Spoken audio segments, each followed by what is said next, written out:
नमस्कार शेतकरी बांधवांनो. अहो तुम्ही दिवसरात्र शेतामध्ये राबता, महागडी बियाणी आणता, खतांवर पाण्यासारखा पैसा खर्च करता, पण तरीही हंगामाच्या शेवटी पदरात काय पडतं? तर निराशा.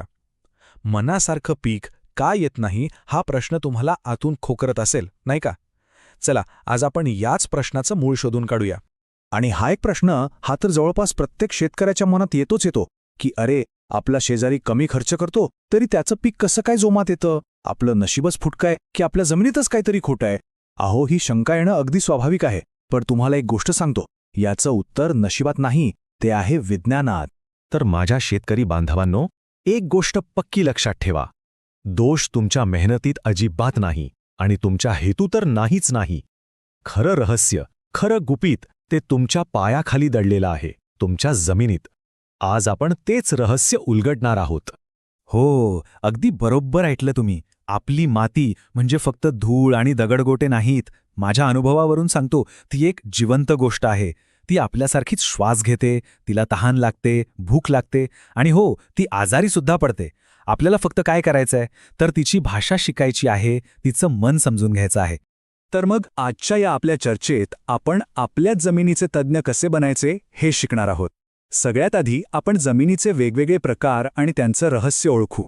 मग त्या जमिनीच्या स्वभावाला कोणतं पीक बरोबर जमेल त्याची निवड कशी करायची ते पाहू. त्यानंतर आपली माती आजारी असेल तर तिचं निदान करून त्यावर अचूक उपचार कसे करायचे तेही बघू.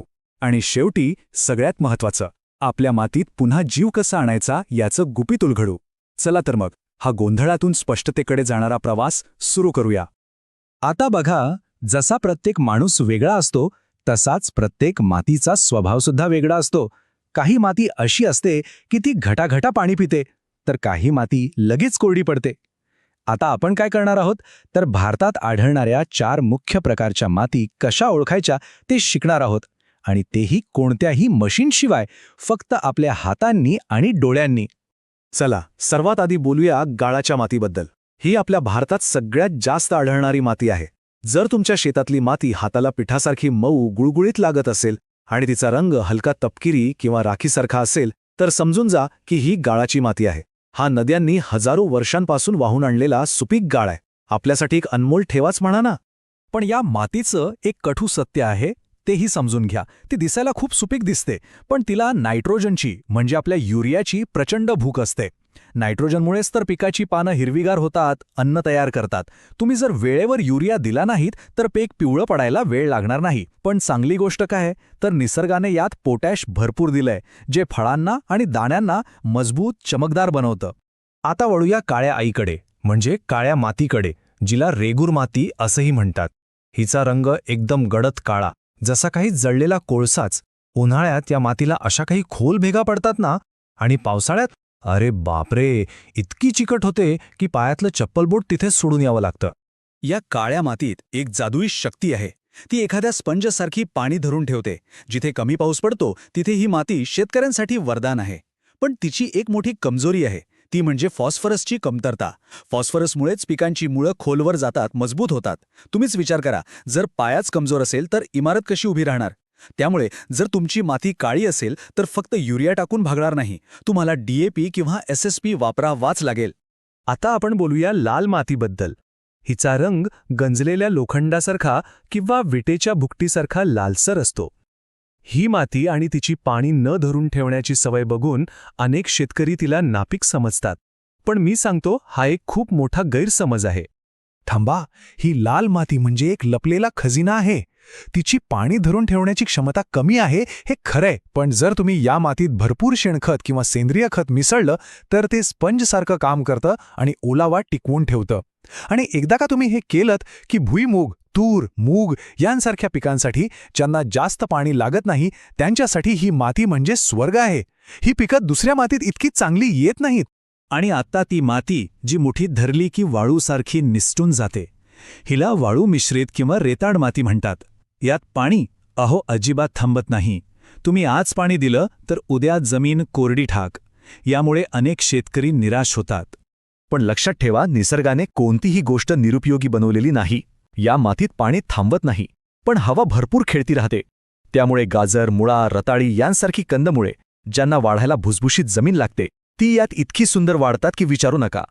पण एक गोष्ट लक्षात ठेवा, या मातीत शेती करण्याचा एकच मंत्र आहे, थोडं थोडं पाणी पण वारंवार पाणी. आणि त्यासाठी ठिबक सिंचन हाच एकमेव आणि सर्वोत्तम पर्याय आहे. चला, आता आपण माती तर ओळखायला शिकलो, पण हे अर्धवट ज्ञान झालं. या ज्ञानाचा खरा उपयोग तेव्हाच होईल जेव्हा आपण मातीच्या स्वभावानुसार पिकाची निवड करू. नाहीतर चुकीच्या मातीत सोनं जरी पेरलं तरी उगवणार मातीच. तुमच्या मनात हाच प्रश्न आला असेल ना की माझ्या जमिनीत असं काय पेरू ज्यामुळे मला 2 पैसे जास्त मिळतील, बरोबर ना? चला, पुढच्या तक्त्यामध्ये आपण हेच पाहूया की कोणत्या मातीत कोणतं पीक घेतल्यास तुम्हाला सर्वाधिक फायदा होऊ शकतो. आता जरा या तक्त्याकडे लक्ष द्या. इथे प्रत्येक मातीसाठी सर्वोत्तम पिके दिली आहेत. उदाहरणार्थ, गाळाच्या मातीत ऊस आणि बटाटा का चांगला येतो? कारण त्या पिकांना भरपूर अन्न लागतं आणि ही माती म्हणजे पोषक तत्वांचा खजिनाच आहे. आता काळ्या मातीकडे बघा. कापूस का? कारण कापसाच्या बोंडांना शेवटपर्यंत पाण्याची गरज असते आणि ही माती ओलावा धरून ठेवण्यात पटाईत आहे. आणि लाल मातीचं वैशिष्ट्य पहा. भुईमूग आणि आंब्यासारखी पिकं ज्यांना पाण्याचा निचरा होणारी जमीन आवडते त्यांच्यासाठीही सर्वोत्तम आहे. हा तक्ता तुमच्यासाठी एक मार्गदर्शक आहे. यानुसार नियोजन केलं तर फायदा नक्कीच होणार. शेतकरी बांधवांनो, कधीकधी काय होतं, आपण योग्य मातीत योग्य पीक लावतो पण तरीही अपेक्षित उत्पन्न मिळत नाही. याचं कारण म्हणजे आपली माती आजारी असू शकते. आपण खत तर टाकतो पण ते पिकाच्या मुळांपर्यंत पोहोचतच नाही. तिचे 2 मुख्य आजार आहेत. एक म्हणजे खारवटपणा, ज्याला आपण चोपण जमीन म्हणतो, आणि दुसरा म्हणजे आंबटपणा. चला, हे आजार कसे ओळखायचे ते शिकूया. हे निदान करण्यासाठी तुम्हाला कोणत्याही लॅबमध्ये जायची गरज नाही. तुमचे डोळेच पुरेसे आहेत. जमीन सुकल्यावर तिच्यावर मिठासारखा पांढरा थर दिसतोय का? तर समजून जा की तुमची जमीन खारट म्हणजेच चोपण झाली आहे. पिकांची मुळं काळी पडत आहेत आणि वाढ खुंटली आहे का? तर जमिनीत आंबटपणा वाढलाय. ही लक्षणं ओळखणं ही उपचाराची पहिली आणि सगळ्यात महत्त्वाची पायरी आहे. याच सोबत भाताच्या पानांवर गंजासारखे डाग दिसले तर झिंकची कमतरता आहे, आणि फुलांची किंवा फळांची अचानक गळ होत असेल तर बोरॉनची कमतरता आहे हे समजावं. आता लक्षणं तर आपण ओळखली, पण घाबरून जायचं काहीच कारण नाही. या प्रत्येक आजारावर खात्रीशीर आणि सोपे उपचार आहेत.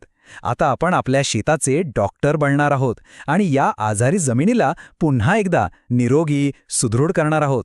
ऐका, जर तुमची जमीन खारवट किंवा चोपण झाली असेल तर तिचा सर्वात खात्रीशीर उपाय म्हणजे जिप्सम. पण किती टाकायचं यासाठी माती परीक्षण करून घेणं गरजेचं आहे. परीक्षणानुसार जिप्समची योग्य मात्रा घेऊन नांगरणीच्या आधी शेतात व्यवस्थित पसरा. आणि यानंतर एक नैसर्गिक डॉक्टर आहे, त्याचं नाव आहे धैंचा. धैंचा पेरून साधारण 1.5 महिन्यांनी तो फुलावर यायच्या आधीच त्याच शेतात नांगरून गाडून टाका. धैंचाच्या मुळांमधून एक प्रकारचा आम्ल रस निघतो जो जमिनीतील क्षारांना विरघळून टाकतो आणि जमिनीला पुन्हा भुसभुशीत आणि सुपीक बनवतो. हा एक स्वस्त आणि अत्यंत प्रभावी उपाय आहे. नक्की करून बघा. आता जर तुमची जमीन आंबट झाली असेल, जे विशेषतः जास्त पावसाच्या प्रदेशात किंवा लाल मातीत होतं, तर त्यावरचा उपाय आहे चुना. होतं काय? आंबट जमिनीत लोह आणि ॲल्युमिनियमसारखी तत्व विषारी बनतात आणि पिकांच्या मुळांना अक्षरशः जाळून टाकतात. त्यामुळे मुळं अन्नच घेऊ शकत नाहीत. यावर उपाय म्हणून शेत तयार करताना माती परीक्षणानुसार योग्य प्रमाणात चुना मातीत मिसळला की तिचा आंबटपणा नाहीसा होतो. चुना या विषाचा प्रभाव कमी करतो आणि जी मुळं मरत होती ती पुन्हा मोकळा श्वास घेऊ लागतात. आतापर्यंत आपण तात्पुरत्या उपायांबद्दल बोललो, पण आता आपण कायमस्वरूपी, सुपीक आणि जिवंत जमीन तयार करण्याच्या तत्वज्ञानाबद्दल बोलणार आहोत, जेणेकरून हे आजार पुन्हा कधी आपल्या शेतात फिरकणार नाहीत. ही ओळ कायम लक्षात ठेवा. रासायनिक खतांच्या अतिवापराने आणि सततच्या नांगरणीने आपण आपल्या या मित्रांना, गांडुळांना मारून टाकलं आहे. जमीन दगडासारखी कडक झाली आहे. या मित्रांना परत आणण्याचा आणि जमिनीत पुन्हा जीव आणण्याचा एकच मार्ग आहे, तो म्हणजे सेंद्रिय कर्ब. आता सेंद्रिय कर्ब म्हणजे काय? सोप्या भाषेत सांगायचं तर ते गांडुळांचं आणि सूक्ष्मजीवांचं अन्न आहे, म्हणजे आपलं शेणखत, कंपोस्ट आणि पिकांचे उरलेले अवशेष. जेवढे जास्त सेंद्रिय कर्ब तेवढे जास्त गांडूळ आणि तेवढीच तुमची जमीन जिवंत आणि सुपीक बनेल. माझ्या शेतकरी बांधवांनो, तुमची जमीन फक्त उत्पन्नाचं साधन नाहीये, तर ती पुढच्या पिढीसाठीचा एक अनमोल वारसा आहे. तिचं आरोग्य तुमच्या हातात आहे. शेणखत, कंपोस्ट खत वापरा. पिकांचे अवशेष जसे की पराटी किंवा ढांडं जाळू नका, त्यांना जमिनीतच कुजू द्या. कारण हेच तुमच्या जमिनीचं खरं सोनं आहे. आजच आपल्या शेतात जा, आपल्या मातीला हातात घ्या, तिचा स्पर्श अनुभवा आणि तिला समजून घेण्याचा प्रवास सुरू करा. एक गोष्ट लक्षात ठेवा, जर तुम्ही मातीची काळजी घेतली तर माती तुमची आणि तुमच्या पुढच्या पिढ्यांची काळजी घेईल. एक यशस्वी शेतकरी होण्यापासून तुम्हाला मग कोणीही रोखू शकत नाही.